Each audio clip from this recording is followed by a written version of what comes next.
Are you ignoring the easiest way to get a band 9 in IELTS reading? Most students are. Today, I'm going to show you the techniques that the best students use to get the highest score in the fastest time possible.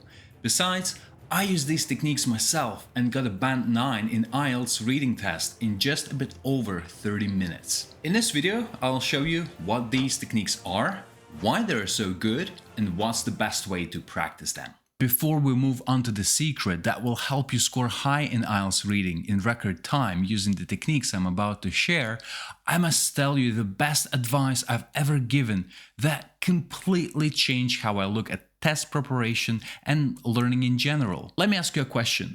Have you ever Googled how long does it take to pass IELTS? Or how long does it take to score overall band 7 in IELTS? Or perhaps you looked at your friend's progress or watched a YouTube video where a guy scores band 8 in just 10 days. If you did any of that, there is nothing wrong with it. We've often looked for a reference because we need to know where we are and where we need to go and how long the journey will take us. It's like climbing a mountain where Mountains Peak is your end goal. Here is why it can make your learning really hard and stressful. Imagine that. Your journey begins and you push yourself towards that goal. Soon you begin to notice that despite all the hard work you put in, you're still far away from your goal.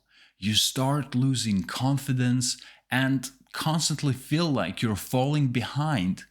You then trying to catch up and begin to work even harder, putting yourself under more pressure and drinking more coffee, cup after cup after cup after cup. And as a result, you feel depressed and burned out from overworking. But what if I told you that the mountain you need to climb is not that one, it's this one? You don't need to aim for band 8 or 9, waste time trying to read at 400 words per minute, learn many different ways to answer each question type, and spend time reading difficult academic papers. Ask yourself, what is my goal? And where do I want to be in a few weeks or months' time? What are the minimum requirements for me to say that I have succeeded? By doing that, all of a sudden, the journey becomes much easier. You take a lot of pressure off your shoulders. You feel like you're making progress every single day. And you see that you're not that far from your goal now. And it's very important that you understand this, because even though what I'm about to show you will help you get better IELTS score and finish the reading part faster, if you don't change how you think about it first, you'll keep putting too much pressure on yourself, just like many other students do. Now, if you want to master IELTS reading, you need to think of it like cooking at your mom's house. Imagine your mom loves the way you cook. The keyword here is imagine. In reality, my mom is not a fan of my cooking, okay? And she asks you to cook some fish. You go to the kitchen and see how many seasonings she has.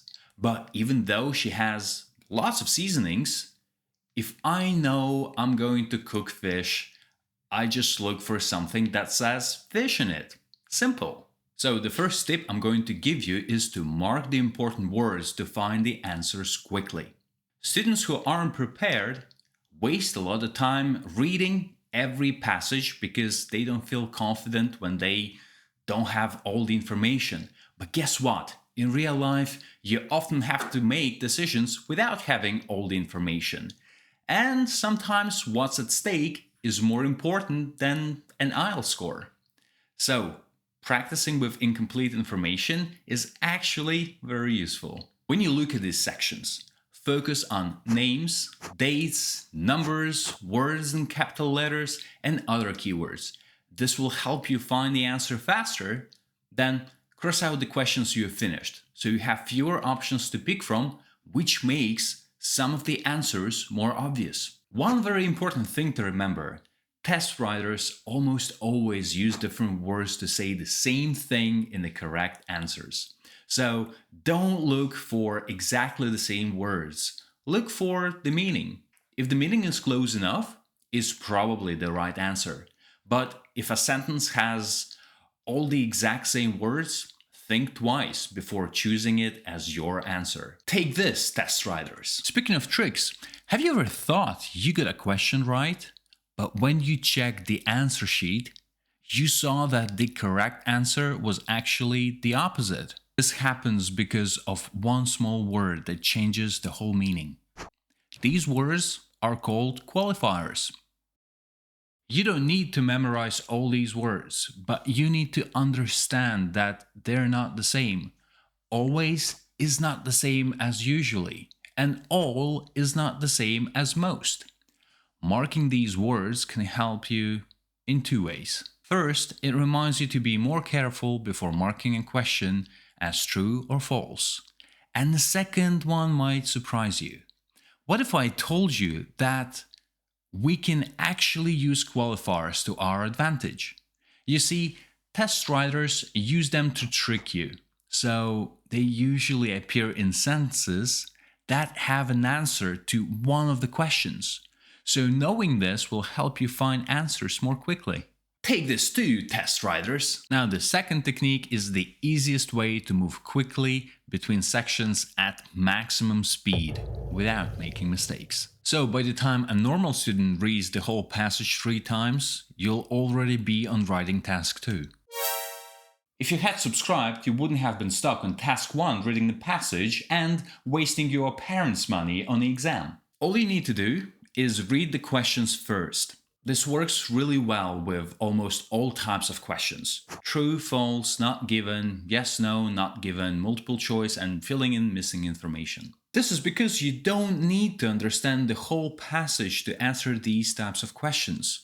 You just need to find one sentence, sometimes 2, to answer the question. And reading questions first has another hidden benefit. Imagine going to a huge supermarket you've never been to before to buy bread.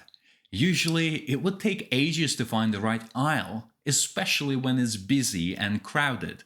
But if you look up, you might see signs hanging from the ceiling that tell you exactly where to find the bread. This makes it so much easier because you know where to start looking. This is why you should read the questions first. Sometimes they tell you exactly where to find the answer. It's crazy because these are easy points to get. Remember I said it works well with almost all types of questions? You should only read a paragraph first when you need to match information or headings and then match it with the right option in the answers. Now, these are harder questions because you can't use any shortcuts. In my opinion, these questions are the ones that really test how good your English is.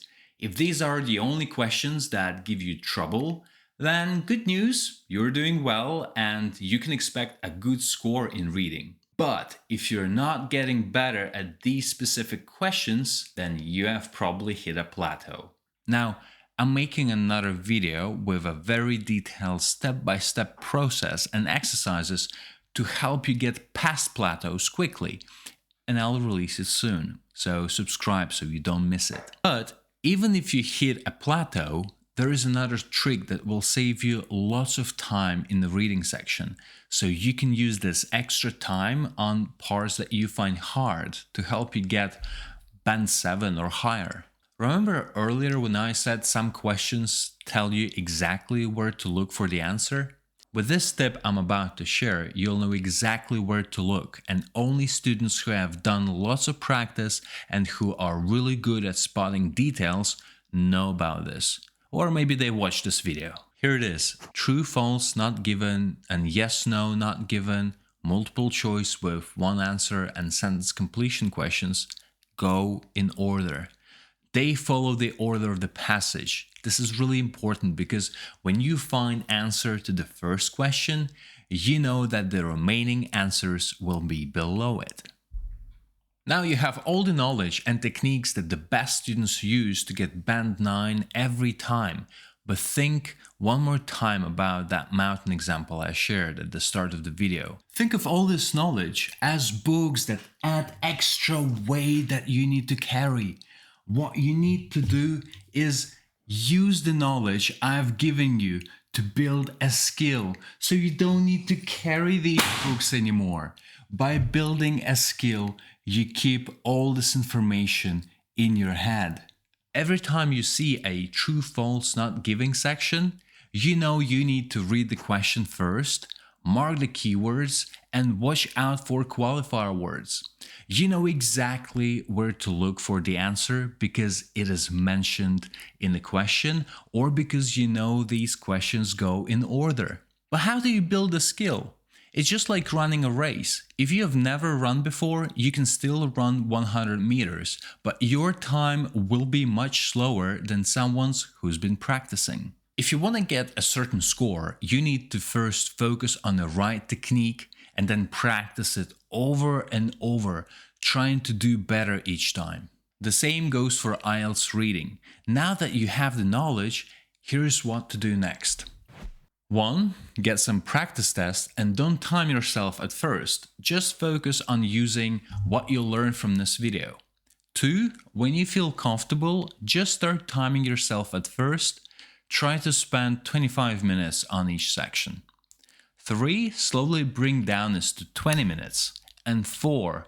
In the real test, you should spend 10-12 minutes on section 1, less than 20 minutes on section 2, and at least 30 minutes on section 3 because this one is the hardest one. Now you know how to pass IELTS reading and get the highest score.